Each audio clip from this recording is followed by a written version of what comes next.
느헤미야 4장 1절에서 6절입니다. 산발랏이 우리가 성을 건축한다 함을 듣고 크게 분노하여 유다 사람을 비웃으며 자기 형제들과 사마리아 군대 앞에서 말하여 가로되 이 미약한 유대 사람들이 하는 일이 무엇인가? 스스로 견고케 하려는가? 제사를 드리려는가? 하루에 피력하려는가? 소화된 돌을 흙무더기에서 다시 일으키는가 하고 암몬 사람 도비아는 곁에 섰다가 가로되 저들의 건축하는 성벽은 여호가 올라가도 곧 무너지리라 하더라. 우리 하나님이여 들으시옵소서. 우리가 업신여김을 당하나이다. 원컨대 저희의 욕하는 것으로 자기의 머리에 돌리사 노략거리가 되어 이방에 사로잡히게 하시고 주의 앞에서 그 악을 덮어 두지 마옵시며 그 죄를 도말하지 마옵소서. 저희가 건축하는 자 앞에서 주의 노를 격동하였음이니라 하고 이에 우리가 성을 건축하여 전부가 연락되고 고가 절반에 미쳤으니 이는 백성이 마음 들여 역사하였음이니라. 아멘. 오늘은 이겨냅시다. 그런 제목을 삼고 본문의 말씀을 나누기를 원합니다. 사랑하는 여러분, 여러분들이 인생을 살면서 혹시 어느 누구로부터 비웃음을 당한다든지 혹시 비판을 받아본 적이 있으십니까? 사실 우리가 인생을 살다 보면 또 특별히 어떤 일을 계획하고 하다 보면 늘 긍정적인 그런 일만 있는 것은 아닙니다. 부정적인 일들도 있고 특히 그 비판을 받게 되는 일들도 있습니다. 그런데 사실 비판이라고 하는 것이 부정적인 의미, 나쁜 의미도 있지만 한편으로는 또 뭐 좋은 의미도 있죠. 제가 예전에 전도사 시절에 한 교회에서 사역을 할 때 4명의 그 전도사들과 같이 사역을 했습니다. 그런데 그 4명 다 저희 같은 동기였습니다. 그래서 부목사님이 저희보다 한참 선배가 계셨고 그 밑에 4사람의 부교육자들이 전도사들이 생활을 하면서 설교를 할 때 서로가 이제 가깝다 보니까 설교한 것을 서로 모니터해 주자 뭐 이런 얘기를 하고 이제 친구 전도사님이 설교할 때마다 우리는 그 설교를 잘 듣고 그리고 자기가 생각한 대로 모니터를 해서 서로 이렇게 나누게 된 적이 있습니다. 사실 모니터를 하다 보면 비판이죠. 그러니까 잘못된 부분들을 또 한편으로는 잘된 부분들을 얘기하지만 주로 이제 잘된 부분보다는 좀 이렇게 고쳤으면 좋겠다 하는 그런 어떤 얘기들, 비판을 좀 할 때가 있죠. 그럴 때 처음에는 사실 기분이 좀 상하기도 했습니다만은 시간이 지나면서 그것이 제 어떤 그 목회 생활에 또 아니면 그 젊은 나이에 그 부교육자 생활에 큰 그 은혜가 되었고 도움이 되었다는 것을 지금 이제 돌아보면 그렇게 생각이 됩니다. 사실 비판이라고 하는 것이 부정적이고 상대방을 기분 상하게 하고 또 오늘 말씀대로 비웃고 조롱하는 부분도 있지만 반면에 어떤 우리가 긍정적인 입장에서의 그런 평론이나 평가 같은 것은 우리가 받을 때 기분 상함보다는 그것을 겸손하게 받아들이는 것도 우리의 인생과 신앙생활에 개인적으로 도움이 된다고 믿습니다. 그런데 오늘 본문에 나와 있는 그런 비난과 조롱은 말 그대로 비난과 조롱과 업신여김이다. 이렇게 성경은 말하는 것이죠. 분명히 예수님께서도 말씀하셨듯이 비판하지 말라 말씀을 했습니다. 그래서 비판을 받지 않으려면 비판하지 말라. 마태복음 7장 1절 2절에 말씀하시죠. 그러므로 너희가 비판하는 그 비판으로 너희가 판단을 받을 것이요 너희가 헤아리는 그 헤아림으로 너희도 헤아림을 받을 것이다. 분명히 말씀을 하셨습니다. 여러분, 우리가 인생을 살아가면서 긍정적인 평가, 비판 참 우리는 얼마든지 수긍할 수가 있습니다. 그러나 이 부정적이고 비난과 조롱, 특히 하나님을 믿는 의지하는 성도들이 당하게 되는 그런 삶의 고통과 어려움은 사실은 이런 그 비난과 조롱과 업신여김을 통해서도 경험할 수가 있다고 하는 것입니다. 그런데 이러한 부정적인 비판들, 이런 조롱과 업신여김은 누구로부터 오느냐? 사람으로부터 오는 것이 아닙니다. 사람을 도구로 삼아서 마귀가 역사하는 거죠. 그래서 마귀가 그 사람을 통해 아니면 어떤 환경을 통해서 우리를 넘어뜨리려고 하고 하나님의 사명을 감당하지 못하도록 만들고 또 하나님의 일꾼으로서의 역할을 감당하지 못하도록 옆에서 계속해서 우리를 공격하는 것입니다. 그러므로 사랑하는 성도 여러분, 혹시 여러분들이 삶 속에 당하는 그런 어려움, 고통, 낙심과 비난과 혹시라도 사람들에게 안 좋은 그런 어떤 부정적인 그런 말과 행동을 경험했더라도 여러분, 우리는 낙심하지 말고 마귀가 나를 유혹하는구나, 지금 이 상황 속에서 내가 내 자신을 돌아봐야 되는구나, 이런 생각을 가지고 다 믿음으로 극복하기를 주의 이름으로 축원합니다. 성경에 보면은 사탄은 지금도 우는 사자가 삼킬 자를 찾듯이 그렇게 돌아다니며 성도들을 공격하고 유혹한다고 성경은 말씀합니다. 오늘 성경 말씀 보니까 이 느헤미야가 바벨론에서 이제 귀환을 해서 예루살렘으로 그 많은 유대 백성들과 성벽 재건 그 전문가들이죠. 이 사람들과 와가지고 이제 예루살렘 성벽을 재건하려고 하는데 그곳에 이미 이제 이스라엘 백성들이 다 떠났으니까 포로로 잡혀갔기 때문에 그 남은 유대 땅을 산발랏이라고 하는 사람에 의해서, 다시 말하면 사마리아 사람들이 장악을 하고 있었던 거죠. 그런데 이 산발랏이라고 하는 사람이 그 총독이었습니다, 그 당시에.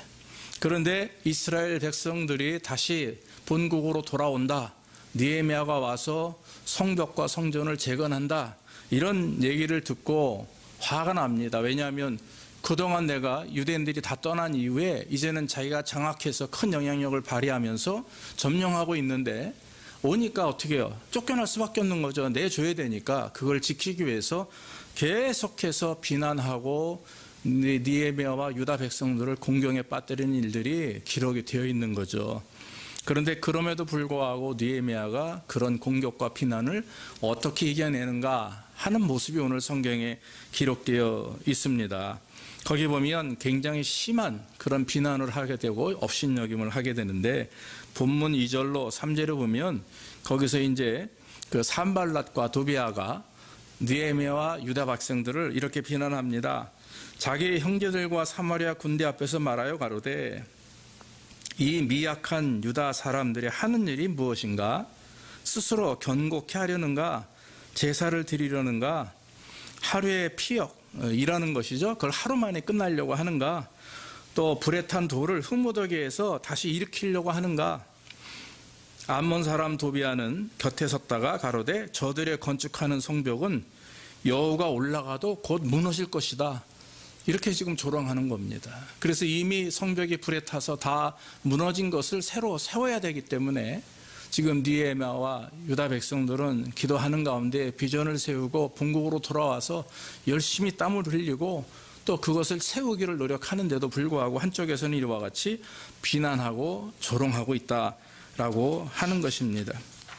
이렇게 그 산발랏과 도비아의 그런 도발이죠. 비난과 업신 그 여김은 결국 느헤미야와 유다 백성들이 성벽을 참 재건하는 데 있어서 큰 문제를 경험하도록, 즉 반대에 부딪히게 되니까, 방해를 받게 되니까 이 스탑된 거죠. 결국에는 계속 진행하지 못하고 주춤하게 되는 겁니다.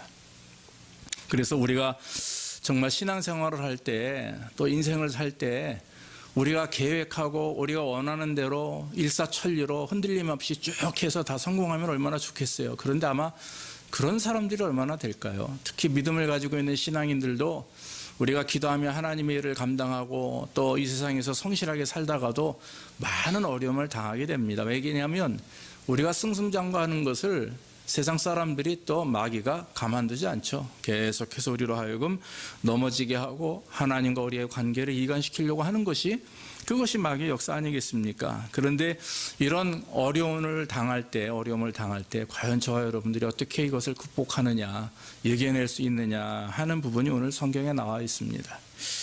오늘 성경에 보면은 느헤미야와 유다 백성들이 낙심됨을 얻게 되는데 그 곤경, 즉 괴로움과 곤경에 빠지게 되는 이유가 뭔가 보면 두 가지가 있습니다. 첫째는 뭐냐면 외부적인 난관에 부딪히게 될 때 그들은 주춤하게 되는 거죠. 우리도 마찬가지입니다. 우리가 하나님의 일을 감당하고 인생을 살 때 환경에서부터 나오는 그런 외부에서부터 오는 그런 고통이죠. 그런 유혹이고 공격인데 이러면 우리도 주춤하게 됩니다. 특히 여러분 성경에 그대로 기록한 거 보면 비웃음과 업신여김이죠. 조롱입니다. 본문의 2절에서 또 3절에서 보았듯이 이 산발랏과 도비아는 노골적으로 성벽 재건을 방해하면서 이 느헤미야와 유다 백성들을 조롱하고 나옵니다. 여러분 사실 우리도 신앙생활을 하다 보면은 정말 우리가 특별히 그런 거 여러분 경험하실 겁니다. 이제 그동안 신앙생활 잘 못했어요. 그래서 이제 열심히 기도도 해야 되고 열심히 이제 예배도 잘 빠짐없이 드려야 되고 정말 열심히 충성하고 봉사하자 이런 마음을 먹고 하려고 딱 하면 꼭 방해가 있죠. 그렇죠?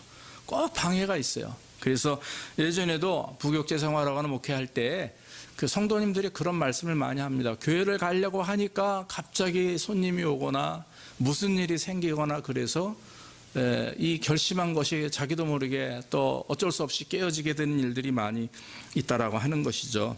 몸이 아프다든지 급한 일이 생겨서 가려고 했던 교회를 못 가고 기도하려고 했는데 또 무슨 일 때문에 안 되고 이러면 스스로 마음에 죄책감을 느끼게 되고 또 낙심되고 주저앉게 된 일들을 경험하게 된다라고 하는 것이죠. 예전에 이제 부교육제 생활할 때 이 청년들이 이제 교회에서 활동을 많이 했습니다. 그런데 대학을 다니고 직장 생활을 할 때 우리 이제 중고등부 청년들이 토요일 금요일 밤부터 토요일 주일날 교회에서 거의 살다시피 했죠. 그런데 이제 어떤 이제 어른들이 그 모습을 보고 쟤네들 왜 공부 안 하고 할 일 없나 왜 이렇게 교회에서만 사냐 그런 얘기들을 종종 할 때가 있었어요. 그래서 저는 그때 참 그들을 담당하는 전도사로서 그분이 혹시 장로님이라도 권사님이라도 제가 가서 이렇게 이해할 수 있도록 말씀을 드린 적이 있습니다. 사실 교회 안에서 아이들이 또 청년들이 있으면 공부 안 하고 또 뭐 맨날 노는 것 같지만 사실 그게 아니거든요. 교회를 통해서 모여서 그들이 찬양하고 뭐 놀던 간에 일단 교회 안에서 활동한다고 하는 것은 그러는 사회에서도 아이들이 신앙이 자라거든요. 그래서 저는 그걸 굉장히 좋게 보았고 그래서 청년 목회가 굉장히 많이 부흥했던 기억이 있습니다. 사실 여러분 우리가 봉사하려고 하면 특별히 그런 일이 있습니다. 교회 안에서 교회 나온 지 6개월, 1년밖에 안 된 분들이 막 열심히 이제 믿음을 가지고 봉사하려고 할 때 당하는 부딪힘이 가끔 있습니다. 그게 뭐냐면 기존 신자들, 교회 먼저 나왔던 분들이 질투하게 되고 심지어는 해서는 안 될 비난을 하게 되죠. 나온 지도 얼마 안 된 사람 왜 저렇게 열심히야? 뭐 이렇게 얘기하면 그 듣는 분들이 그것이 상처가 돼서 오히려 열심히 하려고 했던 것들이 하루아침에 무너지게 되고 사라지게 되고 오히려 교회를 통해 상처를 받게 되는 일들을 종종 우리가 보게 되는 것이죠. 그러므로 우리는 교회 안에서는 한 형제 되고 한 자매가 됐기 때문에 정말 최선을 다해서 서로 이해하고 사랑하고 또 새로 온 분들이 열심히 봉사하고 헌신할 때 우리는 오히려 박수 쳐주고 격려해주는 그런 교회 모습이 되어야 될 줄로 믿습니다. 그래서 여러분 성도들이 특히 또 우리가 세상에서 일을 할 때 주님의 일을 감당하거나 일을 성실하게 노력하려고 할 때에는 비난과 조롱보다는 그들을 격려하고 이해하는 가운데 정말 그들이 하나님 앞 영광 돌리는 삶을 살 수 있도록 최선을 다해서 협조하는 것이 이 성도들의 마음이라고 하는 것이죠. 예전에 제가 부목 생활할 때 그 주방에서 봉사하는 권사님이 한 분 계셨습니다. 참 오랫동안 거의 20년, 30년 가까이 주방에서 이제 계속해서 여러 집수님들과 이제 책임을 지고 봉사하는데 꼭 음식을 해서 이렇게 교인들에게 식사 시간이 돼서 나누면 꼭 한마디씩 하는 분들이 있어요. 뭐 오늘은 짜네, 뭐 오늘은 싱겁네, 오늘은 너무 매웁네. 그러니까 자기 입맛에 안 맞으면 한마디씩 하는데 그게 음식을 만들어서 대접하는 분들에게는 그게 굉장한 그게 상처거든요. 정말 땀 흘리면서 애를 써서 봉사하는데 뭐 실수로 소금이 더 들어갈 수도 있고 그렇죠. 그러면 그걸 가지고 타박하는 사람들이 있었어요.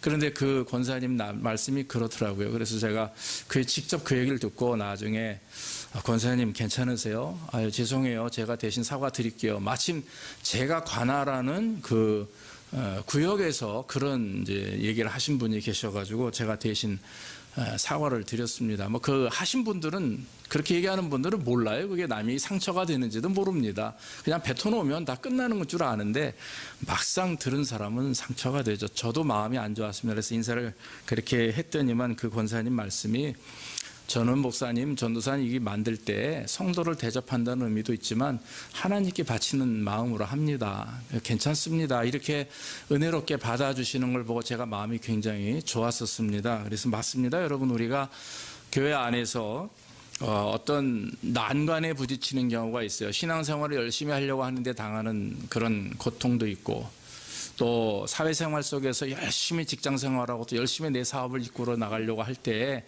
당하는 환난과 어려움이 있습니다. 여러분, 그런 기회들을 여러분 무시하지 마시고, 혹시 그것이 나에게 고통이 되고 그것이 마귀가 주는 나에게 시험이 될지, 하나님이 나를 테스트하는 훈련이 될지 우리가 여러분 기도하는 가운데 잘 분별해서 나가되, 중요한 것은 다 믿음으로 이겨내기를 주의 이름으로 축원합니다. 이겨내시면 하나님이 더 크게 은혜를 주실 줄로 믿습니다. 그래서 이렇게 성도들이 외부에서 오는 장애물이 있어요. 또 한 가지는 이제 내적, 즉 나의 내부, 내 안에서 나오는 그런 문제들을 경험하게 되죠. 오늘 성경 10절 말씀 보니까 본문을 벗어나죠. 10절에 보면 이렇게 기록되어 있습니다. 유다 사람들은 이르기를 흙 무더기가 아직 많거늘 짐을 나르는 자의 힘이 다 빠졌으니 우리가 성을 건축하지 못하리라. 이렇게 얘기합니다. 이건 유다 백성들이 스스로 지금 자기의 상태를 얘기하는 거죠. 워낙 조롱이 심하고 또 압력이 있고, 심지어는 성경에 보면은 11절에 계속해서 우리의 대적은 이르기를 저희가 알지 못하고 보지 못하는 사이에 우리가 저희 중에 달려들어가서 살육하고 역사를 그치게 하리라. 기습해가지고 다 죽이겠다 이거예요. 그러니 여러분, 유다 백성들이 아무것도 없어요. 그저 농기구 건축자재밖에 없는데 이 산발락과 이 사람들은 무기가 있죠. 군대가 있고. 그러니까 어느 날 갑자기 기습해가지고 자기들을 다 살육하겠다, 죽여버리겠다, 이런 얘기를 들었으니 얼마나 겁이 나겠습니까? 그러다 보니까 지금 낙심되고 근심되는 상태에서 내 앞에 쌓여있는 일들을 보니까 갑자기 팔다리가 힘이 빠지고 할 일을 할 맛이 안 나는 거예요. 그러니까 너무 두려운 거죠. 흙이 요만큼 쌓였는데 이미 내가 낙심 속에 있기 때문에 어때요? 부정적인 눈으로 볼 수밖에 없죠. 요만큼 쌓여있는 흙을 크게 보게 되는 겁니다. 그러니까 작은 장애물이라도 내 마음의 정신적인 부분, 영적인 부분에 데미지를 가지고 힘들고 어려움, 그런 상태를 경험하게 되면 만사가 힘들어지는 거죠. 오늘 본문에 바로 지금 유다 백성이 그렇게 지레짐작을 하고 두려움에 빠져서 하나님께서 계획하신 일이고 또 믿음으로 또 귀환해서 자기의 고향에 있는 예루살렘 성벽을 새로 짓겠다고 으쌰으쌰하고 왔는데 이러한 방해를 부딪히자 근심과 고통 속에 두려움에 사로잡혔다 하는 것입니다. 여러분, 이런 영적인 정신적인 그런 어떤 무장이 얼마나 우리에게 중요한지 몰라요. 여러분들도 운동을 좋아하시겠지만 저도 운동을 좋아합니다. 운동을 하다 보면 육체적인 컨디션에 따라서 승패가 좌우되지만 더 중요한 건 아시죠? 멘탈 아닙니까? 정신적인 거. 아무리 내가 지금 육체적인 컨디션이 좋아도 이 정신적인 컨디션에 문제가 생기면 이기던 게임도 지게 돼 있거든요. 그래서 그만큼 정신적인 것이 중요한데 특히 우리 그리스도인들에게는 영적 상태가 굉장히 중요한 줄로 믿습니다. 영적으로 무장되어 있고 강건하게 말씀 가운데 충만하고 늘 성령의 인도하심을 통해서 충만한 영적 상태, 내 모습을 갖추게 되면 아무리 힘들고 어려운, 심지어는 마귀 유혹에 강하다 할지라도 우리가 담대하게 이길 수가 있는데, 내 안에 있는 내 자신의 삶에 문제가 있으면, 영적인 부분에 문제가 있으면 정말 작은 것 하나도 오히려 나에게 고통스러워지고, 그런 것들로 인해서 내가 해야만 되는 일, 하나님이 나에게 맡기신 사명, 이런 것들을 다 놓칠 수밖에 없다 하는 것입니다. 그러므로 여러분, 우리는 외부에서부터 오는 그런 여러 가지 장애물도 있지만 더 우리가 깊이 관심을 가지고 해야 될 일은 내적인, 내부적인 내 안에 있는 장애물들을 이겨낼 수 있도록 늘 성령 충만하고 말씀 충만해서 정말 여러분, 우리는 하나님께서 맡긴 일, 사명을 감당할 때, 또 이 땅에서 그리스도인으로서의 삶을 살 때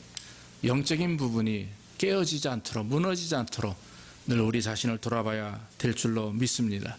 오늘 이런 상황 가운데 느헤미야가 대처하는 모습이 귀하게 두 가지가 나타납니다. 느헤미야가 이런 낙심됨을 얻고 유다 백성들이 손을 먹고 주저앉게 되니까 분노하면서 하나님 앞에 한 일이 뭡니까? 첫 번째, 기도하는 일이었습니다. 그 본문 말씀이 바로 4절이죠. 우리 하나님이여 들으시옵소서. 하나님께 지금 느헤미야는 바로 그 얘기를 듣자마자, 비난과 조롱을 업신여김을 듣자마자 느헤미야가 한 일은 기도하는 일이었습니다. 우리가 업신여김을 당하나이다. 원컨대 저희 욕하는 것으로 자기의 머리에 돌리사. 또 5절에서는 주의 앞에서 그 악을 덮어두지 마옵시며 그 죄를 도말하지 마옵소서. 그렇게 하나님 앞에 지금 간구하는 것이죠. 느헤미야는 그들의 행동에 분노를 느끼며 하나님 앞에 간절하게 기도합니다. 여러분, 느헤미야는 지금 자신의 감정을 다 쏟아놓고 하나님께 기도하는 거죠. 여러분, 우리가 사람들에게 우리의 감정을 감출 필요 있어요. 내가 화가 나도 사람들 앞에서는 그 감정은 감출 필요가 있습니다. 그러나 여러분, 하나님 앞에는 감출 수가 없기 때문에 혹시 분노하고 혹시 마음 아파하고 고통스러움이 있어도 하나님 앞에는 여러분 다 토해내시기를 주의 이름으로 부탁을 드립니다. 그래야 되죠. 다 토해내고 뭐 울고 싶을 때 엉엉 울고 화를 낼 때 하나님 이거 어떻게 하면 좋겠습니까?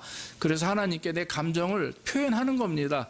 그런데 하나님은 성경 말씀해 보니까 그 표현하는 감정대로 다 받아주세요. 여러분, C.S. 루이스라고 하는 미국의 크리스찬 그 작가가 있죠. 이 사람이 뭐라고 얘기했냐면, 성경은 인간의 감정의 가장 정직한 책이며 성경의 하나님, 특히 시편의 하나님은 누군가를 저주하고픈 마음까지도 받아주시는 하나님을 깨닫게 한다, 이렇게 했어요.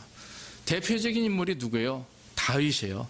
다윗이 사울에게 쫓길 때마다 많은 악한 그 적들에게 대적받을 때마다 이 다윗은 하나님 앞에 엎드려서 간구하고 기도합니다. 울며 불며 하나님 앞에 통곡하고 자복하고, 죄를 지었을 때도 마찬가지고 늘 정말 그렇게 하나님 앞에 순간순간 자기 감정을 다 고백하고 토로해 내놓죠. 그런데 하나님은 묵묵히 그것을 다 들어주시고 받아주시고, 그리고 나서는 은혜롭게 해결될 수 있도록 역사해 주신다라고 하는 것입니다. 그러므로 사랑하는 성도 여러분, 저와 여러분들이 이런 일을 당할 때 우리는 그저 상대하지 마십시오.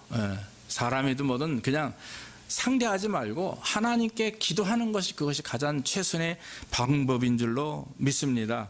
시편 86편 7절에도 나의 환난 날에 내가 주께 부르짖으리니 주께서 내게 응답하시리라 그랬어요.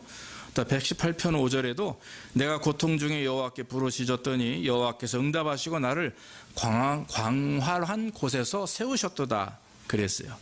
그러므로 여러분, 우리가 낙심됨과 고통과 비웃음과 혹시 지치고 또 주저앉고 싶을 때 있을 때마다 여러분, 우리는 그저 하나님만 바라보면 됩니다. 주여 어떻게 하면 좋겠습니까? 하나님, 지금 제가 이렇습니다.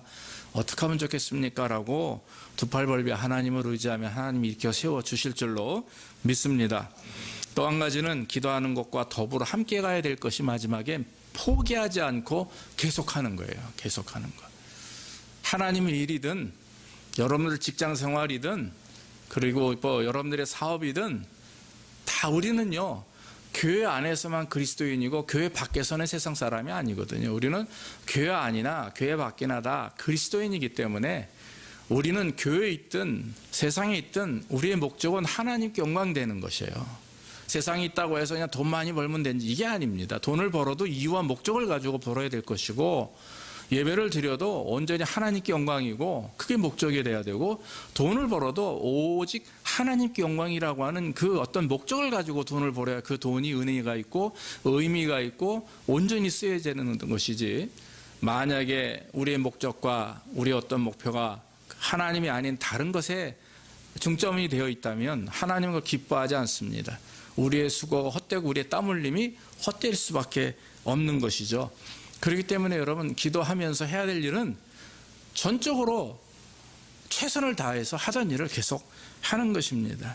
오늘 6절 보니까 이에 우리가 성을 건축하여 전부가 연락되고 고가 절반에 미쳤으니 이는 백성의 마음들이 역사하였습니다. 이 말을 쉽게 표현하면 성을 건축하니까 성벽 전체를 절반 높이까지 쌓았다 이런 말이에요. 다시 말하면 지금 반 이상 재건한 겁니다.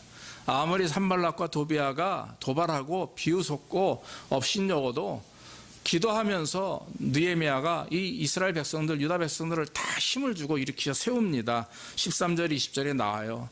그러면서 일을 할 때 중단됐던 일들이 새롭게 시작되어서 성벽 건축의 반 이상을 지금 이루어 나갔다라고 하는 것이죠. 오늘 느헤미야 보면은 낙심하며 주저앉은 이스라엘 백성들을 일으켜 세우기 지금 바쁩니다. 13절에 뭐라고 얘기합니까? 내가 돌아본 후에 일어나서 죄인들과 만장과 그 다음에 남은 백성에게 구하기를 너희는 저희를 두려워 말고 지극히 크시고 두려우신 주를 기억하고 너희 형제와 아내와 집을 위하여 싸우라 이렇게 말씀을 했습니다. 그리고 20절에는 너희가 물론 어디서든지 나팔 소리를 듣거든 그리로 모여서 우리에게 나오라. 우리 하나님이 우리를 위하여 싸우리라 하였느니라. 할렐루야. 우리는 감당할 수 없죠. 여러분 마귀가 우리를 시험할 때 우리가 무슨 힘으로 감당할 수 있습니까? 한 가지 방법은 바로 하나님이 우리를 위해서 싸우시고 인도하실 수 있도록 이런 전적으로 하나님을 의지하는 길이죠. 그럼 하나님께서 성령 충만케 하셔서 내가 하는 것 같지만 안 그렇습니다. 이스라엘 백성들이 광야 40년 동안에 자기가 한 일이 뭐가 있어요?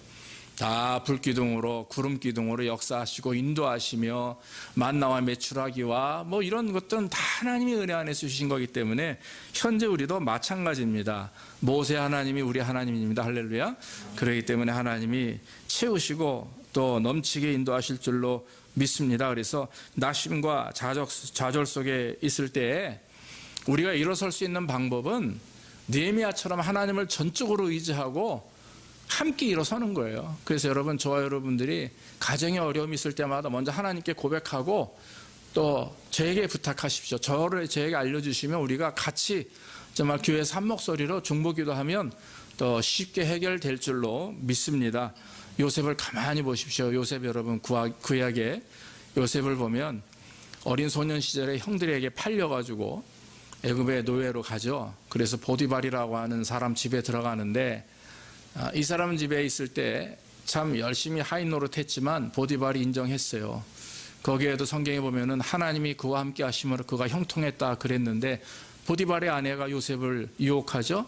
유혹을 물리쳤을 때 누명을 쓰고 감옥에 갇힙니다. 긴 시간 갇히면서 한 번도 요셉은 그 인생이 힘들고 어려웠음에도 불구하고 하나님을 원망하거나 배신한 적이 없다고 성경은 말합니다. 오히려 요셉이 하나님 더 떠나지 아니하고 더 의지할 때 하나님께서 그와 함께 하심으로 형통했다 성경은 기록합니다. 그래서 우리가 여러분 잘 살 수 있는 방법, 이 땅에서 성공할 수 있는 방법, 우리의 자녀가 잘 되고 교회가 건강하고 부흥하고 여러분들의 가정이 하나님 앞에 복을 받을 수 있는 방법은 따라합시다. 하나님을 떠나지 말자. 할렐루야. 그것이 방법입니다. 더 이상의 방법이 없습니다. 하나님을 떠나지 않으면 하나님이 함께 하시기 때문에 모든 문제든지 하나님이 우리를 대신해서 해결해 주실 줄로 믿습니다. 결론적으로 말씀을 드립니다. 여러분, 지금도 사탄은 오는 사자와 같이 우리를 넘어뜨리기 위해서 또 하나님과 우리와 사이를 관계를 이간하기 위해서 여러 가지 기상천외한 방법으로 우리를 공격합니다. 종종 재정적인 어려움을 주기도 하고 팬데믹과 같은 이런 전염병도 주기도 하고 또 사랑하는 사람들이나 가까운 사람들로부터 배신감을 얻기도 하고 뭐 여러 가지 방법들을 통해 우리에게 실망케 하고 낙심케 하고 주저앉게 만드는 게 마귀 역사예요. 그런데 여러분, 그런 어려움을 겪을 때마다 이 장애물이 과연 어디로부터 오는가? 이게 외부에서부터 오는가 아니면 말씀드렸다시피 내 내부적인 삶의 문제나 죄악의 쓴뿌리에서부터 오는 것인가? 구별해 보고 그 다음에 여러분 해야 될 일은 첫째는 무조건 하나님께 기도하는 것. 그리고 두 번째는 지금 내가 하고 있는 일, 기도하는 가운데 하나님이 주신 것 확신하는 마음으로 최선을 다해서 하면 주께서 역사해 주시고 인도해 주실 줄로 믿습니다. 그래서 여러분 무슨 일을 하든지 하나님께 기도하고 하나님의 허락하심 속에서 할 때 그것이 온전한 신앙인의 삶이라고 하는 것이죠. 저희 교회도 지금 예배처소 때문에 우리가 기도하며 준비하고 있습니다. 비전을 가지고 있습니다. 세상에는 여러 가지 어떤 변화들이 있죠. 그러나 여러분, 우리는 계속해서 기도할 것이고 계속 하나님을 의지하면서 믿음으로 하던 일들을 계속 하게 될 것입니다. 하나님, 여러분들 우리가 믿음으로 하나 되어서 비록 지금은 한데 모여서 예배하지 못하지만 그러나 이 가운데서도 하나님께서 각 가정마다 성령 충만케 하시고 역사의 주심을 믿고 늘 우리가 말씀 가운데 바로 서서 환난과 어려움을 경험할 때마다 기도와 또한 비전을 열심히 실천해 나갈 때 분명히 우리도 느헤미야보다 더 큰 은혜를 하나님 우리에게 주실 줄로 믿습니다. 먼저 이런 축복이 저와 여러분들과 우리 교회에 임하기를 주의 이름으로 축원합니다. 기도하겠습니다. 아버지 하나님, 감사합니다. 오늘도 하나님 귀한 말씀 증거할 수 있도록 인도하시니 감사하고, 느헤미야가 또 이스라엘 백성들이 산발랏과 도비아를 통해 비난과 조롱과 업신여김을 당할지라도 하나님 믿음으로 담대하게 맞서며 기도하는 가운데 맡겨진 성벽 재건을 위해서 흐트러짐 없이 최선을 다하는 느헤미야와 유다 백성들의 모습을 본받게 하시니 감사합니다. 그 가운데 하나님이 주인 되셨고 하나님 인도자가 되셔서 그들을 보호하시고 축복하셨고 또 먼저 싸우시고 또 역사하셨음에 모든 것이 아름답게 이루어진 줄로 믿사오니 하나님께서 오늘날 우리에게도 함께 하시고 우리 제자교회와 교회 속해 있는 모든 성도들에게 함께 하셔서 우리도 하나님 기도하는 가운데 또 하나님 맡겨진 사명을 잘 감당하는 가운데 모든 문제들을 다 이겨낼 수 있도록 주께서 축복해 주시옵소서. 감사하며 예수님의 이름으로 기도하옵나이다. 아멘. 아멘.